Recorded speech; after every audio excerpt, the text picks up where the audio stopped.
Terima kasih buat teman-teman yang telah mampir di channel Gajima. Di episode 1, Sherry dan Kapten Ri pertama kali berjumpa. Bibit intrik keluarga konglomerat serta konflik politik dan kekuasaan pun sudah digelar. Perjalanan cinta macam apakah yang dialami para tokoh dalam film ini? Kita lanjut ya, episode 2. Adegan ini diawali dengan cerita Sherry tentang masa kecilnya. Dalam keluarga Korea, ternyata ada adat untuk mengetahui minat dan bakat anak-anak sedari kecil dengan cara anak-anak diberikan beberapa barang untuk mereka pilih. Barangnya macam-macam, dari uang, bunga, spidol, mainan, busur panah, bahkan sampai ada palu. Sherry di saat itu justru menggenggam jari ayahnya. Wah, ini pertanda bahwa dialah yang akan menjadi pewaris tahta dari bisnis ayahnya. Dan memang terbukti bahwa Sherry berhasil menjadi pengusaha yang sukses. Tapi di balik kesuksesan usahanya itu, ini menjadi lucu karena di saat dia tersesat, Sherry justru salah mengambil keputusan karena saat itu mencurigai Kapten Ri, hingga akhirnya dia terdampar di perkampungan militer Korea Utara.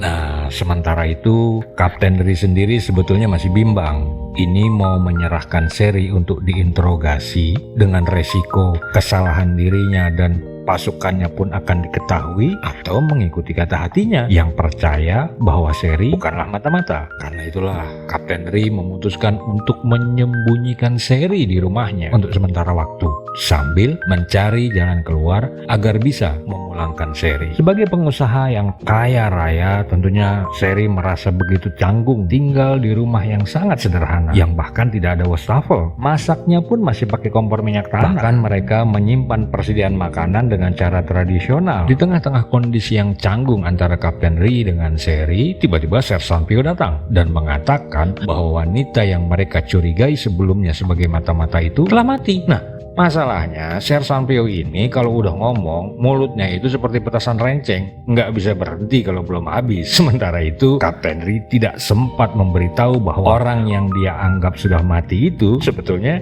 Sherry. Dan akhirnya Sersan Pyo yang cerewet ini terkaget-kaget, terkenyut-kenyut melihat ternyata Sherry ada di situ. Tak lama berselang, anak buah Kapten Ri yang lain datang, dan ini membuat mereka akhirnya menjadi saling tuduh-menuduh siapa yang menjadi penyebab semua kekacauan ini. Mereka menyadari bahwa Sherry juga tahu kesalahan mereka, sehingga hal ini membuat mereka khawatir bila Sherry diinterogasi, pasti mereka akan terkena dampaknya. Namun begitu, mereka pun tak bisa mengantar Sherry kembali secara langsung ke perbatasan karena mereka baru saja menyelesaikan tugas jaga. Namun rupanya ada sebuah ide yang sebetulnya brilian keluar dari Jumok yang menyarankan agar Sherry kembali melalui jalur laut yang biasa ditempuh para penyelundup. Sherry terpaksa menyetujui, walau itu berarti dia harus mau tidak mau tetap tinggal di rumah Kapten Ri karena kapal yang dituju baru ada 3 hari mendatang. Sementara itu Changsik, yaitu asisten pribadi Sherry, masih meyakini dan terus berusaha untuk menemukan Sherry. Changsik sendiri saat itu sedang menemui Suchan, yaitu orang asuransi yang mendadak terkenal di kantornya karena berhasil membuat Sherry membeli asuransi di perusahaan. Namun sayangnya setelah mengetahui justru Sherry saat ini sedang hilang, Suchan merasa kehilangan pendukungnya dan mulai khawatir dengan pekerjaan. Di lain pihak, ayah Sherry pun sudah mulai gelisah karena belum adanya kejelasan kabar kondisi Sherry, dan dia meminta kakak-kakaknya Sherry untuk ikut berusaha mencari. Namun sepertinya hilangnya Sherry justru menguntungkan posisi mereka dalam perebutan hak waris perusahaan. Tapi hal ini sepertinya disadari oleh ibu mereka. Kita tengok sebentar kondisi di perkampungan militer yang saat itu mak-mak komplek istilahnya mungkin ya, sedang membuat kimchi.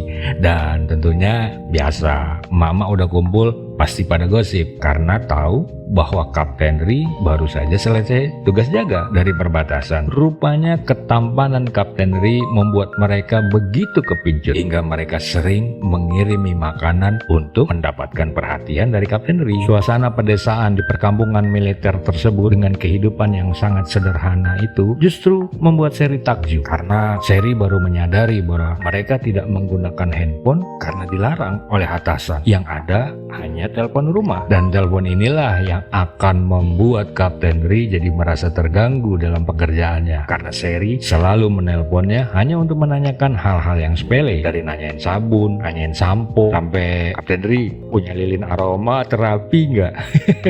Dasar orang kaya masih aja nyari lilin aromaterapi di situ. Namun sesungguhnya Sherry memang berusaha untuk beradaptasi. Dia bahkan secara terpaksa, namun ada kagumnya juga, mandi sauna ala Korea Utara. Oke, kita lanjut ya. Sementara itu, Kapten Ri mendapatkan kabar bahwa para penjara yang dia kirim ke Pyongyang untuk diinterogasi justru kabarnya telah dibunuh, dan hal ini membuat kecurigaan Kapten Ri semakin kuat. Namun sepertinya usaha Kapten Ri ini hanya ditanggapi dingin oleh atasan, terutama oleh Letnan Cho. Sementara itu, Gu Songjun, orang yang membawa kabur uang kakaknya Sherry, bertemu dengan sindikat yang akan memberi tempat persembunyian dan perlindungan di Korea Utara. Songjun memilih tempat perlindungan dengan fasilitas yang terlengkap, berapapun biaya, rumah mewah, pelayanan hotel bintang 5, hingga pengawalan 24 jam. Sementara itu, Sherry terus saja mendapatkan kejutan selama persembunyiannya di rumah Kapten Ri. Pemadaman listrik bergilir diberlakukan di perumahan militer. Walau berusaha beradaptasi, namun tetap saja Sherry mengalami tekanan perasaan karena perbedaan kebiasaan dan gaya hidup. Bahkan sampai-sampai hal ini membuat Sherry berhayal bahwa sebetulnya saat ini adalah dia sedang bermimpi, bahwa kenyataannya dia adalah masih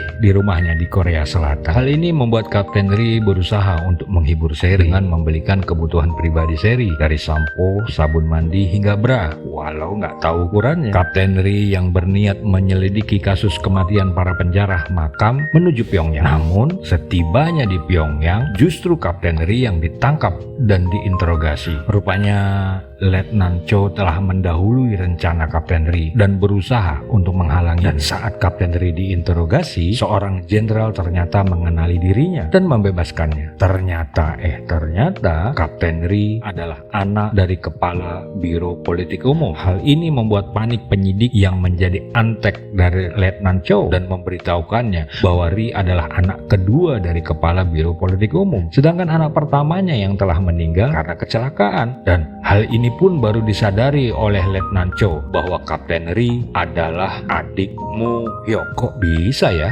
Letnan Cho tahu siapa kakaknya Kapten Ri yang sudah meninggal? Wah, ada sesuatu nih dengan Letnan Cho. Sementara itu, Ri menceritakan kecurigaannya atas beberapa kecelakaan yang melibatkan truk pasukan perbatasan. Walau ada indikasi penyebab kecelakaan adalah truk yang sama, namun Biro Keamanan tidak melakukan penyelidikan lebih lanjut. Jenderal pun mempertanyakan tindakan Ri sebetulnya. Apakah semua ini berkaitan dengan kecelakaan kakaknya waktu dulu? Di lain pihak, karena khawatir atas keselamatan Sherry, Kapten Ri meminta anak buahnya untuk melindungi Sherry dengan alasan memperbaiki saluran air di rumah. Situasi ini membuat hubungan Sherry dengan mereka mulai cair justru, kecuali dengan sersan kepala Pio yang cerewet itu, yang terus saja melontarkan kecurigaannya. Namun begitu, Sherry masih dapat meladeni kenyinyiran sersan Pio. Karena Sherry sedang dalam persembunyian, maka sersan Pio meminta Sherry untuk tidak mengangkat telepon bila ada telepon masuk. Namun justru di saat yang sama, Letnan Cho Chelgang justru hendak melakukan pemeriksaan, dan hal ini membuat mereka panik dan segera sersan Pio menghubungi Kapten Ri untuk memberitahu kemungkinan terbongkarnya persembunyian Sherry. Mengetahui hal ini, Kapten Ri mau tidak mau meminjam mobil jenderal kenalannya dan lalu menginjak gas dalam-dalam untuk segera pulang berusaha melindungi Sherry.